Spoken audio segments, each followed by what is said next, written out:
My parents were so sure my marriage would fail that they skipped my wedding to go on a trip with my sister. But now they're being scammed by my sister's marriage. 7 years ago, my life changed drastically when my parents decided to cut ties with me. All because I stood my ground against their demands and chose to marry my husband Ryan, despite all their protests. It was one of the hardest decisions I've ever made, but I knew in my heart that it was the right one for me. But that's just the summary of my story. It doesn't paint the full picture. Let me tell you what I mean. Ryan is from another country. He came here to pursue higher education and we met during college. We tried to just be good friends, but over time, it became clear that our connection went beyond friendship. We fell in love and decided to give a relationship a chance. And as you know, it turned out better than we ever expected. Unfortunately, my parents didn't see it the same way we did. They were firmly against our relationship from the start. My parents had different opinions and believed I could find a better man than him. They thought Ryan's background and our cultural differences would only bring me trouble in the long run. So my parents actively tried to create problems between us, making it clear that they didn't see him as part of the family. They refused to include him in family events or vacations. Even during holidays like Christmas, they wouldn't allow me to bring Ryan. That was even worse for me because my sister's boyfriend, whom my parents approved of, was always invited and treated as part of the family. I always pointed out how unfair their treatment of Ryan was compared to my sister's boyfriend, but my parents would only argue with me. They said my sister's fiancé was someone they had approved of because they had been involved in choosing him, whereas Ryan had not gone through the proper process to be part of the family. The only thing my parents should have cared about was how Ryan treated me, but they were blinded and refused to see him the way I did. That's why as Ryan and I continued our relationship, I started to distance myself from my parents. It wasn't like I had chosen to push them away, but with the way they were acting, I had no other choice. Every time they rejected Ryan, excluded him, or treated me differently because of my relationship with him, it created a barrier between us. It was as if they were forcing me to choose, and I preferred to choose Ryan because my parents had no real reason to treat him the way they did. Things reached their worst point when Ryan proposed to me, and I said yes. When I announced our engagement on social media, I didn't receive congratulations from my parents. Instead, I received my father's fury. Both he and my mother demanded that I break off my engagement with Ryan immediately, saying they were ashamed to have him as part of our family. They told me, bluntly, that if I didn't end things, they would disown me. They had already made up their minds and their ultimatum was clear: Ryan or them. My sister was also disappointed in me for marrying someone outside our community. She told me that news of my engagement had spread and that my parents were now being bombarded with questions from the community. She even asked me to reconsider my decision, saying that I still had time to break up with Ryan. My parents and my sister refused to contribute in any way and made it clear that they didn't want to be part of the wedding. They rejected my wedding invitations and didn't even consider the idea of being there. Ryan was always deeply hurt by how my family treated him, though he rarely showed it. Over the years, he had come to accept that my parents and sister simply didn't want him, despite never giving him a real chance. He made multiple attempts to reach out and talk to them, hoping they would see him for who he truly was, but they had no intention of changing. Ryan's parents were everything my family wasn't. From the moment they met me, they welcomed me with open arms. They were happy about our relationship, our engagement, and our wedding.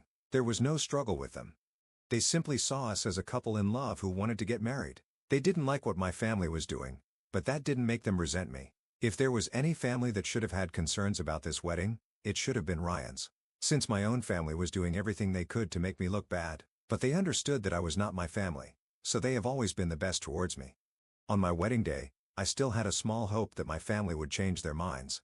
But instead, I received a message from my mother that crushed whatever hope I had left. She wrote, "Hope, we're not coming to the wedding. We still can't believe you're going through with this. If you do, just know that your marriage will fail. He is not the one for you, but you refuse to see it. We're done trying to convince you. So if you get married today, we want nothing to do with you ever again." To make things worse, I found out that the three of them had decided to go on vacation on the day of my wedding, just to stay away from everything, almost as if they were disgusted by what I was doing. They posted pictures and updates of their trip all over social media. It was their way of letting the rest of the family and the world know that they didn't support me or my marriage. Clearly, they wanted to humiliate me because I didn't do what they asked. After the wedding and the distancing from my family, I made the decision to block all three of them, my parents and my sister. They had made it clear that they didn't want to be part of my life, and I couldn't keep holding on to the hope that they would change. It was a painful but necessary step for my peace of mind. Since then, they haven't tried to reach out to me either. They've continued living their lives as if I never existed. Still, we have mutual connections, both family members and friends, who would occasionally pass along bits of news about them, just as I assumed they would receive updates about my life. For example, someone mentioned that my sister got married shortly after me. She married the same man my parents approved of. The one who had their seal of approval. Even so, all these years, I have never regretted my decision to marry Ryan. He is an incredible and loyal partner. He knows what I've been through and has stood by my side through it all. Yesterday, my paternal grandmother reached out to me. I haven't mentioned her in my story because it would take too long to list who took my side and who sided with my parents. All you need to know is that she took my parents' side from the beginning, and I haven't had a relationship with her either. During our brief conversation, she asked me to unblock my parents because they were trying to reach me and couldn't get through. I wasn't open to the idea after everything that had happened, but I asked my grandmother what it was about. She only said it had something to do with my sister and that it was urgent. And she didn't say it casually. She really seemed worried about what was happening to my parents, as if it were something very serious. I won't bore you with all the thoughts I had about whether to call them or not. I simply unblocked them and called my father. After an awkward moment, he explained what was going on and why he and my mother were trying to contact me. Here's what has happened to my parents all this time. It turns out that my sister's supposedly perfect husband, the same one my parents had approved and given their seal of approval, turned out to be a complete fraud. Apparently, this man had been telling everyone that he was a stock market operator. Over the years, he convinced my parents and my sister to give him large sums of money, assuring them that he would invest it in the market because he was very knowledgeable. According to my dad, he bragged about his supposed ability to create wealth and even promised my dad that he could retire early thanks to his financial expertise. My family blindly trusted him, believing that he could never betray them. Hence, the stamp of approval. This man had sold them a dream life if they accepted him into the family and gave him a lot of money. My parents were blind. It all turned out to be a lie. Recently this man disappeared, completely vanished, taking all the money with him. He didn't even leave a note for my sister or give her any explanation. To make things worse, my sister had just given birth to a child. This man not only took everyone's money but also abandoned his own child. I knew my sister was pregnant, but I didn't know if she had given birth or not. I hadn't received any updates about them for a long time. Toward the end of the conversation, my dad told me that this was the hardest time of their lives, which is why they needed the whole family with them. He apologized for what had happened between us in the past and admitted that both he and my mom deeply regretted letting me go. It was all very strange because I never imagined having this kind of conversation with them. When they cut me off, I basically thought that was it for us. I didn't know what to say. I felt like it was all oddly convenient. After years of silence where they didn't bother to ask about me, wish me a happy birthday or anything, they were reaching out now when they were in crisis, when they needed money and support. They only needed me because they had been scammed, not because they truly wanted to make amends. I more or less explained this to my dad on the call. I told him that while I felt sorry for them, though honestly I didn't understand why they felt the need to update me on their life choices after voluntarily excluding me from their lives all these years. If they didn't want me in their lives because I didn't do what they thought was best, now that they had done what they thought was best and it turned out terribly, that was not my problem. We all know the real reason they contacted me. I know it. And my dad knows it too because he told me that he had no reason to reach out other than simply reconnecting. He said my sister was going through a very hard time and needed everyone's support to get through it. But it didn't take much pressing, no interrogation techniques needed for him to finally admit that he had been quietly following my life through some of our relatives over the years. That's how he knew that Ryan and I were doing well in life. What came next was even more unexpected. My dad admitted, "You were right from the beginning. You married that man despite our disapproval, and he turned out to be a good man, someone trustworthy. Your sister, on the other hand, married someone we approved of, and he scammed us out of all our money. Now we have nothing left." Yes, this was the same father who once believed that everything he said was the absolute truth. Then, my dad continued admitting that he and my mom were desperate, overwhelmed by everything that had happened with my sister's husband. He told me that I needed to step up and help my sister since she had no one else with her. He begged me to call my sister, talk to her, and assure her that I would support her financially. He said that would mean a lot. I don't doubt that giving my sister money after she got scammed would mean a lot to her. Too much to be exact, because she did nothing to deserve it, and receiving money from me would be a huge event, one that was not going to happen. We don't even have that kind of money to help her. We're doing fine like any other regular people, but we save, pay our debts, and try to build a life here. It's not like we have extra money to give, especially not to a group of people who, until a few hours ago, weren't even my family, but now suddenly wanted to be again. My dad said I didn't have to give him an answer right away, even though I already told him no, that he and my mom had recognized their mistakes, and that now they would love to have a conversation with me and my husband to get to know him better. My parents don't care about getting to know him. They just want to see how they can manipulate us to get some money. I don't care if I'm the bad guy right now. They're not getting anything from me, and especially not from Ryan. I told him everything we talked about, and he's on the same page as me. He believes in a strict zero money for my parents and sister policy. So I just wanted to share my story because I know how much people enjoy a good story about narcissistic parents and the golden child. If anything happens with my story, I also plan to provide updates whenever possible. Update 1. Today, I had the pleasure of receiving a call from my sister. If my introduction sounds sarcastic, it's because it is. But I'm not that heartless, so I congratulated her on the baby, which she thanked me for and seemed really happy to hear from me. Maybe she thought the congratulations would come with a gift. Spoiler alert, nope. It was the first time we talked in years, and it felt extremely strange. As we spoke, she opened up and told me a few more details about what had happened with her husband. He had disappeared overnight, taking all of their money, absolutely everything, even what she had in her purse. Now she was in a difficult situation because she had expenses for her child. She mentioned that she was considering hiring a lawyer, but the problem was that she had no money to cover the legal fees. She also needed to hire a private investigator to track down her husband. She told me how much she needed just to get started, and it was a lot. I asked if she had asked our parents for help, though I already knew the answer. And she said that they had also lost their money in her husband's schemes and couldn't lend her anything.